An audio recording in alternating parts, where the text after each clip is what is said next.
computadorizada, né, de seios da face. Isso aqui é uma tomografia normal. Então, mais ou menos eu vou tentar falar para vocês. Deixa eu até tirar da... Vou deixar ele assim, porque eu consigo fazer alterações que eu quero. Eu vou passar mais ou menos para vocês o que a gente normalmente vê numa tomografia de seios da face. Então, eu vou te dar as histórias clínicas e dentro das histórias clínicas eu vou passar para você o que a gente pede. Então é assim, ó. Quanto tempo eu tenho, Andressa?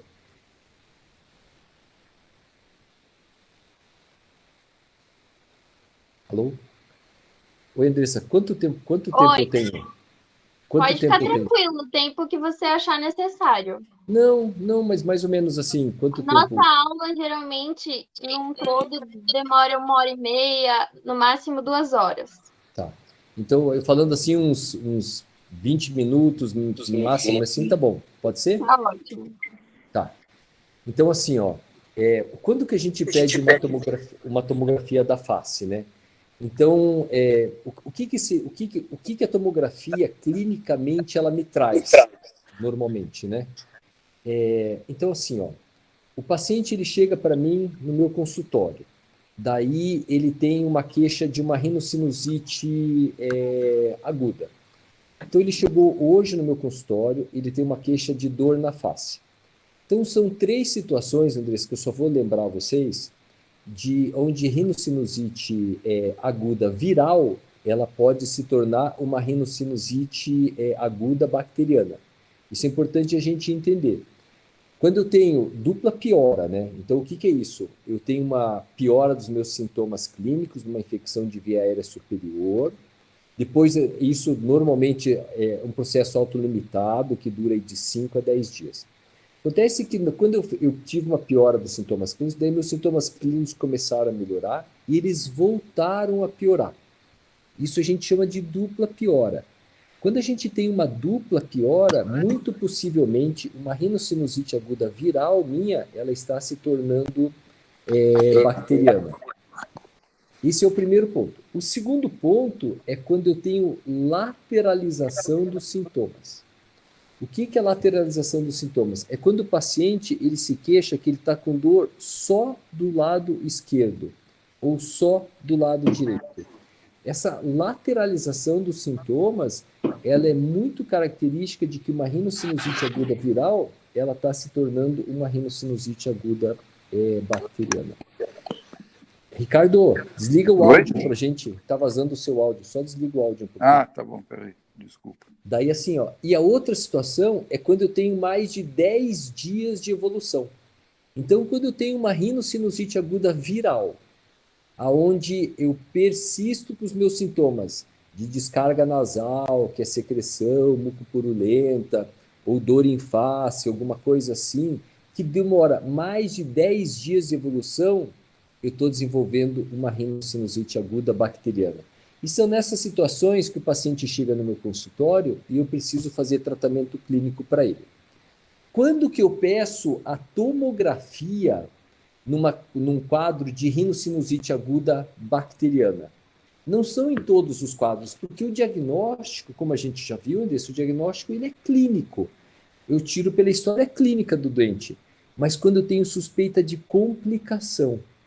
Então, assim, ó, quando o paciente ele se queixa, eu estou com uma dor muito forte no meu olho só do meu lado direito, ou eu estou com uma febre, que é uma coisa estranha, que são situações que normalmente a gente não tem. Eu estou com uma dor na minha cabeça está muito doída a minha cabeça. Eu tenho uma dor na nuca muito importante. Eu tenho alteração de comportamento. Então, são situações onde normalmente as rinocinusite agudas bacterianas, elas não desempenham esse papel, que são papéis que sugerem algum tipo de complicação. E é somente nesse sentido que a gente pediria uma tomografia de seios da face, num quadro agudo bacteriano, quando você tem suspeita de complicação ou quando você tem a lateralidade. Normalmente é quando a gente pede. Fora, normalmente a gente não pede mais. Tá, daí acontece o seguinte, esse paciente, então, que ele chegou para mim, ele fez um quadro de rinocinusite aguda bacteriana, dentro desses três situações clínicas que eu falei para você, e eu fiz um tratamento para ele. Então, fiz um antibiótico para ele, posso fazer corticoide. Antibiótico de eleição, sempre na otorrinolaringologia, é a amoxicilina. Se o paciente ele é de área médica, daí amoxicilina com clavulanato, ou enfermeira, ou fisioterapeuta, porque normalmente tem cepas resistentes. E se for alérgico à penicilina, a gente sempre parte para as cefalosporinas de primeira geração e evoluindo para a segunda geração no paciente que pode se apresentar resistente. Basicamente é isso que acontece. Você pode fazer corticoide para esses pacientes se ele tiver muita dor. A corticoterapia em tratamento de rinocinusite aguda bacteriana é para os pacientes que acabam sentindo muitos sintomas de dor e isso melhora o edema e, consequentemente, melhora a analgesia do paciente. Então, isso pode ser feito. E lavagem nasal sempre em todos os pacientes de caráter hipertônica. Só lembrando para vocês que lavagem nasal, 1 litro de água fervida ou filtrada, é 1 litro de água fervida ou filtrada, não pode ser água direto da torneira. Você pode colocar 2 colheres rasas de chá de sal, para ela se tornar hipertônica, porque eu estou com edema de mucosa, eu preciso murchar a minha mucosa, então por isso que o meio tem que ser hipertônico, e a gente associa bicarbonato. O bicarbonato a gente coloca porque ele é um hemolítico, então ele vai fazer com que essa secreção ela fique mais fluida. Lavagem nasal sempre morno. Você pode pegar aqueles squeezes, que são os frascos que a gente compra hoje em farmácia, ou pode pegar a seringa de 20 ou de 60 ml. Lembrando que na lavagem nasal, sempre com a boca aberta, porque quando a gente abre a boca, o palato mole sobe, e isso fecha lá atrás o meu cavo e não deixa com que esse líquido transcorra para a minha garganta. Então, antibiótico terapia, corticoides, se o paciente tiver muita dor, lavagem nasal sempre é o que tem grupo de evidência mais alto em trabalhos científicos, e analgésico simples e comum. Você pode pingar gota tipo oximetazolina, nafazolina, que são vasoconstritores nasais, se o paciente, no caso, tiver uma obstrução nasal muito grande. Então, eu tratei esse paciente melhorou dos sinais e sintomas, e ele vira assim para mim e fala assim: como é que eu não sei se essa minha sinusite ela melhorou mesmo, ou se ela não vai voltar? Como que faz isso, né? Então, isso é assim, ó. Depois, até 20 dias, o paciente ele tem uma cicatriz radiológica. O que é isso? Então, assim, e você tem que ver isso pelos dois motivos. Daí. Tem paciente que ele faz assim, ó. Ele fala assim, eu acho que fiz um quadro de sinusite e eu queria saber se foi mesmo um quadro de sinusite ou eu ainda não melhorei dos sinais, dos sintomas, eu ainda continuo com uma pressão na face, uma congestão, e eu também tenho dúvida em relação a isso. Então, é importante entender que nesse período de 20 dias, após o término dos sinais e sintomas do paciente, ele fica com uma cicatriz radiológica. O que é isso? Se ele teve sinusite, a tomografia vai estar alterada. Então, isso é interessante na questão do diagnóstico e é relevante também na questão de descartar se o paciente resolveu os problemas. Então, se você quer saber se o paciente melhorou da rinocinusite que ele teve, não adianta pedir nos primeiros 20 dias, depois da melhora dos sinais e sintomas, porque a tomografia vai estar alterada. Ela vai apresentar um velamento de seios da face, né? Como eu posso ver nisso aqui, ó. Então, normalmente, isso aqui é uma tomografia onde aparece uma infecção dos seios da face. Então, essa tomografia, ela pode ser de 4 dias de infecção, de 8 dias de infecção, de 14 dias de infecção, de 20 dias de pós-infecção. São situações onde o paciente ele pode apresentar alterações radiográficas, mas que simplesmente são sinais radiológicos e não mais clínicos. O paciente não tem mais os sintomas, mas ele tem sinais radiológicos da doença. Quando você tem, então, uma questão de suspeita de processo infeccioso crônico no paciente, ou seja, o paciente está longe de qualquer episódio de rinocinusite aguda, especificamente esse paciente, daí você pode pedir a solicitação da tomografia computadorizada em qualquer tempo de evolução da doença. Lembrando que as rinocinusite elas podem ser agudas, elas podem ser crônicas, elas podem ser recorrentes, elas podem ser com polipose nasal, sem polipose nasal, ela pode ser neutrofílica, ela pode ser eosinofílica. Hoje a gente tem doenças de TH2, TH3, então esse mundo clínico ele se abre muito. Mas voltando ao critério da solicitação da tomografia, se eu estou em quadros crônicos, eu peço a tomografia a qualquer momento. E o que que eu procuro, e o que que eu acho numa tomografia de seios da face? Então, pegando esse exame nessa tomografia aqui, eu acho que fica bem claro da gente ver. Eu tenho um lado que é normal, esse é o olho direito do paciente, esse aqui é o olho esquerdo do paciente. Então, eu vejo, sempre lembrando que a tomografia, eu vou passar deixa eu passar esse videozinho aqui para vocês. Deixa eu ver se talvez esse aqui seja mais interessante. Então, tomografia de seios da face. Deixa eu ver se vai rodar aqui. Então, aqui, ó. Então, o que que a gente vai vendo? Então, eu vou mostrar para vocês o que que a gente vê uma tomografia de seios da face. Sempre lembrando que os cortes tomográficos, então, eles basicamente eles podem ser 3 tipos de cortes tomográficos, né? Um corte coronal, que é quando eu olho o paciente de frente. Um corte parassagital é quando eu olho o paciente de lado. E é um corte axial, que quando eu olho como se fosse, eu vou falar de cima para baixo, normalmente é de baixo para cima que vem os cortes. Sempre tem em mente dessa que eu estou olhando para o doente, né? A tomografia, ela me dá a real imagem, como se eu estivesse olhando para o paciente. E daí eu vou fatiando o paciente, a tomografia, então, ela fatia o paciente nos cortes, conforme normalmente são preconizados, tem um programa que faz isso. Você pode pedir cortes mais finos, cortes mais grossos para o seu radiologista. Isso é o Ricardo, a gente tem uma parceria muito grande, ele mostra isso para a gente. Mas interessante a gente ter em mente que esses cortes, eles vão sempre partindo da porção mais anterior do nariz para a porção mais posterior. Então, os cortes, eles começam na frente, vão indo mais para trás. Sempre lembrando que você está olhando para o paciente, então o lado direito do doente é o seu lado esquerdo, né? Então, estou olhando para o doente. Então, esse aqui vai ser sempre o lado direito do doente, esse sempre é o lado esquerdo. Lembrando que preto é o ar, cinza são características de tecido mole e branco é osso. Então, aqui eu vou cortando, eu estou mostrando o vídeo, aqui ele vai mostrando, então eu vou cortando. A primeira coisa que me aparece, então, é o meu osso nasal, é a primeira estrutura que aparece. Então, eu vou vendo o osso nasal, essa aqui são as narinas, lembra que eu estou olhando de frente para o paciente. O branco aqui, esse branco aqui, lógico, é do osso nasal. Esse branco que a gente vê aqui já é da tábua frontal, da tábua anterior do seio frontal. Esse cinza aqui provavelmente vai ser essa região da sobrancelha, que isso é tecido mole. Aqui embaixo vai estar o lábio do paciente.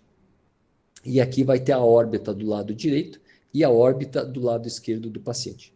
Então, eu continuo os cortes, né? Eu vou andando com os cortes. Então, abre o seio frontal. Vale a pena aqui um parêntese que eu vou dar para vocês sobre seio frontal. O seio frontal, normalmente, ele é assimétrico. Ele não é simétrico com o seio frontal, normalmente não é simétrico com o outro lado. E ele pode ter uma agenesia de seio frontal, que isso não muda absolutamente no desenvolvimento crânio-facial do paciente. Então, e só abrindo um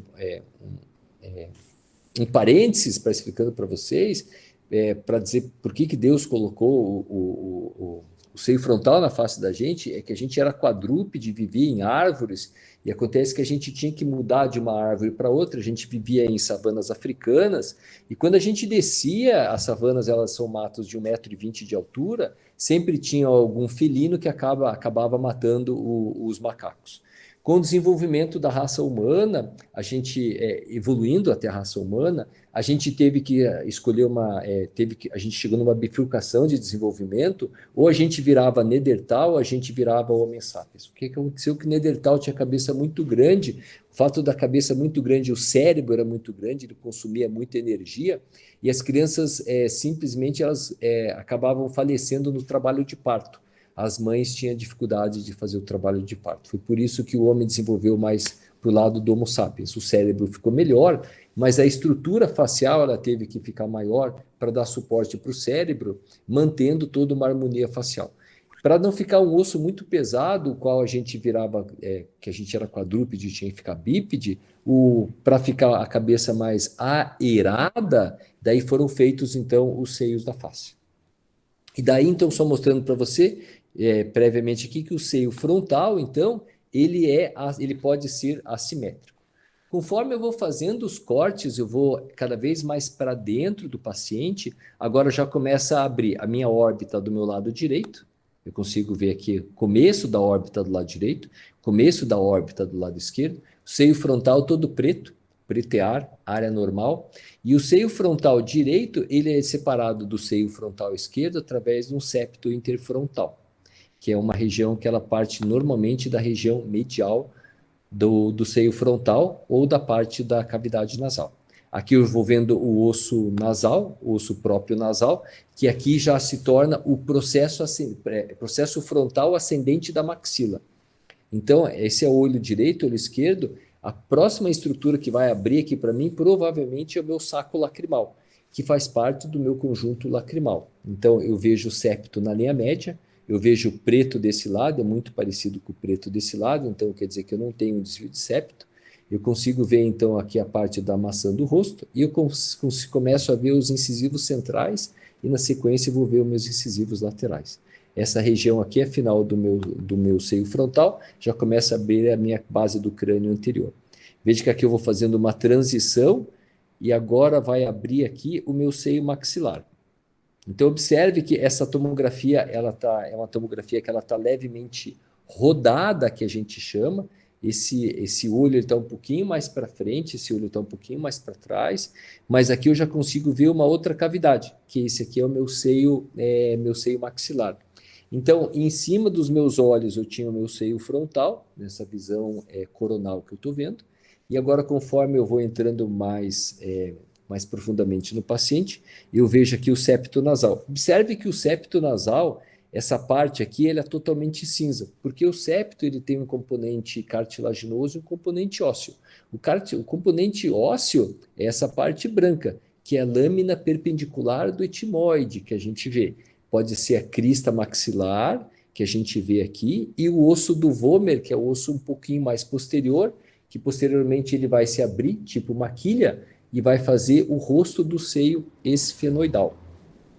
Então, continuando mostrando aqui para vocês, eu agora estou indo um pouquinho mais para dentro, então eu vejo o seio maxilar do lado direito, eu vejo o seio maxilar do lado esquerdo. Esse é o seio maxilar esquerdo, seio maxilar de direito, e essa estrutura que a gente vê aqui, ó, é o saco lacrimal. Observe que eu tenho uma bifurcação óssea aqui, a gente vê, esse é o osso lacrimal, que ele faz parte do processo ascendente da maxila, que ele faz a porção medial do saco lacrimal. O saco lacrimal ele faz parte do conjunto lacrimal, onde eu tenho o ponto lacrimal superior, ponto lacrimal inferior, canalículo superior, canalículo inferior, canalículo comum, saco lacrimal, ducto lacrimal, e o canal que se abre na válvula de Steno, que ela se abre no meato inferior.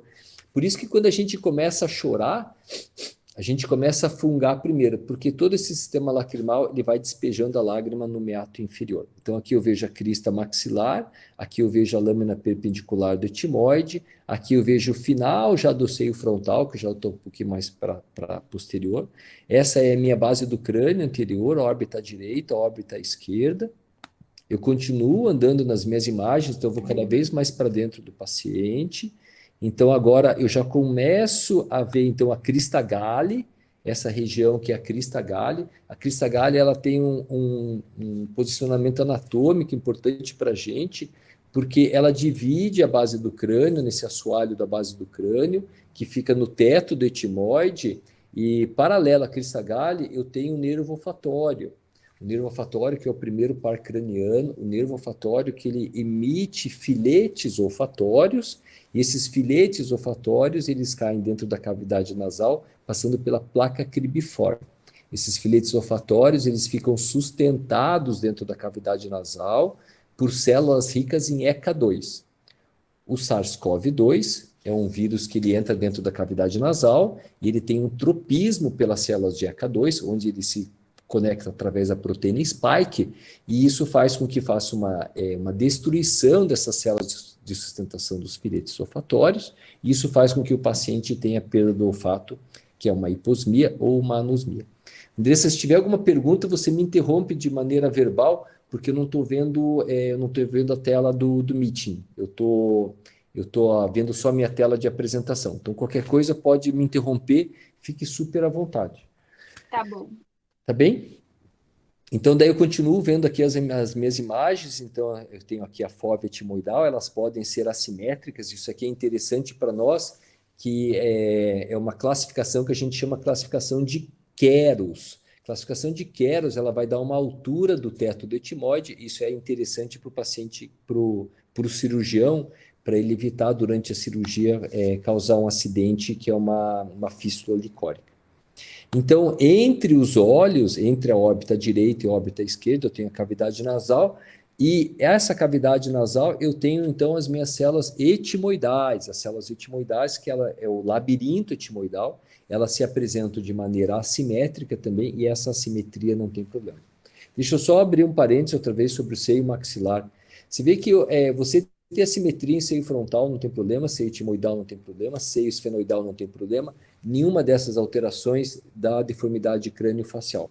Se você tiver uma agenesia ou um hipodesenvolvimento do seio maxilar, daí eu vou ter uma síndrome chamada síndrome do seio silencioso, onde eu tenho um velamento unilateral com um seio maxilar pequeno. Esse paciente ele vai fazer uma enoftalmia. A órbita ela vai mergulhar em direção à base do crânio, porque o assoalho da órbita ele vai ficar mais baixo, porque esse pequeno desenvolvimento do seio maxilar faz com que a órbita fique rebaixada, e isso o paciente ele pode fazer assimetria facial. Então, sempre lembrando, síndrome do seio silencioso é uma hipoplasia do seio maxilar que pode causar deformidades craniofaciais. Uma coisa que é interessante que a gente fala sempre de maneira errada, mas é aclamada pelo tempo que a gente sempre fala seios da face, né? E é errado isso, não está errado. A gente não, o certo seria sempre falar seios paranasais, porque o seio esfenoidal ele fica na base do crânio. O seio esfenoidal ele não fica na face.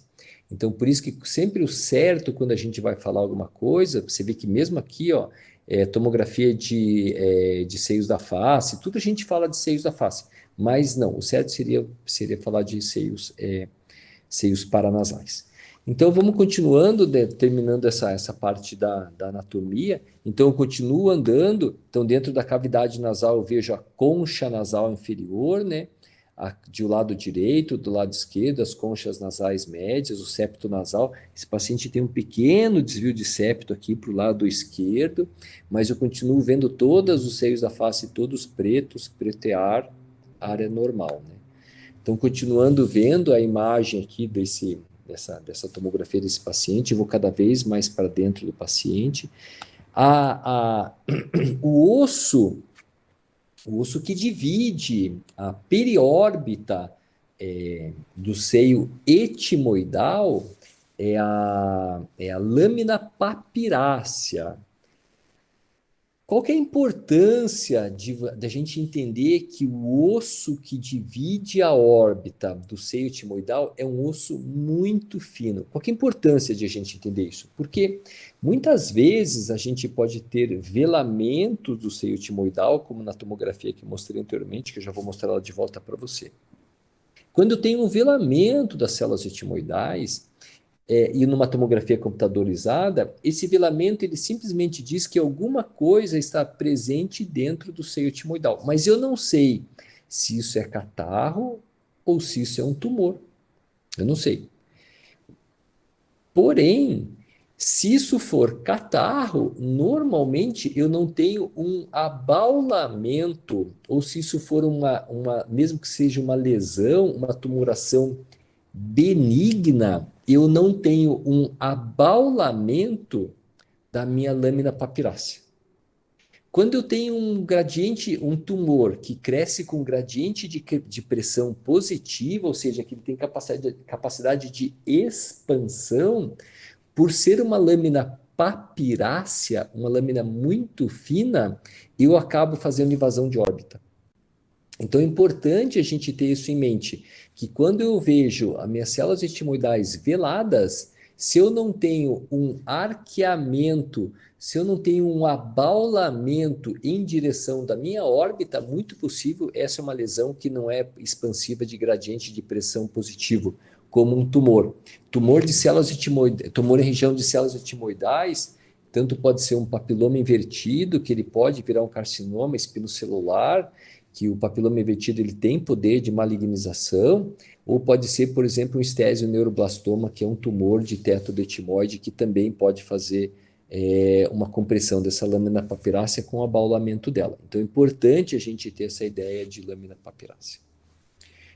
Daí aqui fica a parte do infundíbulo, que é a área de drenagem do seio maxilar. Lembrando que o seio maxilar ele tem um ósteo, que é o ósteo principal, mas ele pode ter ósteos acessórios, que são ósteos de abertura, e aonde o paciente, por ele ter esses ósteos acessórios de giraldez, que a gente chama, ele pode fazer uma recirculação. Então, o paciente ele pode ter queixa de gotejamento posterior, de catarro na garganta, por uma presença de um ósteo acessório. Por quê? Porque o catarro sai da cavidade, sai do seio maxilar através do ósteo principal, que é essa comunicação do seio maxilar com a cavidade nasal, e ele entra novamente nesse ósteo acessório de giraldez.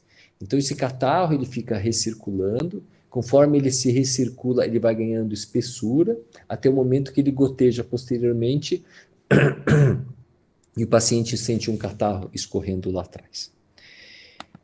Continuando, então, na questão da tomografia então, computadorizada, e aqui vem uma outra situação que eu vou mostrar para vocês, que é a presença que a gente encontra da artéria etimoidal anterior.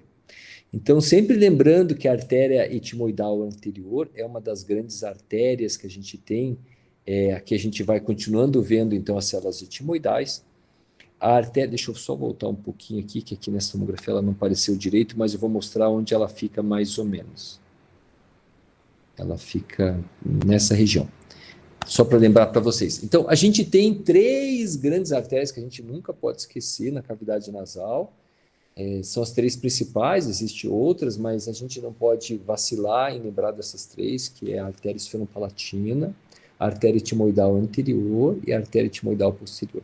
Na tomografia, a artéria etimoidal anterior, isso é mais um referencial médico, mas eu acho que fica de lembrança aqui para vocês, ela acaba cruzando a cavidade nasal, aonde ela sai, o lado quente que a gente chama, ou seja, ela é um ramo que ela vem da órbita e ela entra em direção à base do crânio. Essa artéria ela entra na cavidade nasal, bem na transição entre o reto medial e o oblíquo superior. Eu tenho o reto medial, que é esse músculo que eu tenho aqui, eu tenho esse outro músculo que é o oblíquo superior, então a artéria etimoidal anterior, ela vai emergir dentro da cavidade nasal, aqui ela está junto da base do crânio, mas ela pode estar dentro do seio etimoidal. Qual que é a importância dessa artéria etimoidal anterior? Tomograficamente, a gente ter um reconhecimento em procedimentos cirúrgicos, é que se você, caso faça uma lesão dessa artéria, ela pode se retrair e ela pode ficar sangrando dentro do cone orbitário e fazer um hematoma de órbita. E esse hematoma de órbita ela pode fazer uma proptose. Lembrando que o nervo óptico, ele aguenta pressão lateral. Mas uma proptose de órbita, ela causa amaurose no paciente depois de 6 horas do nervo sendo esticado.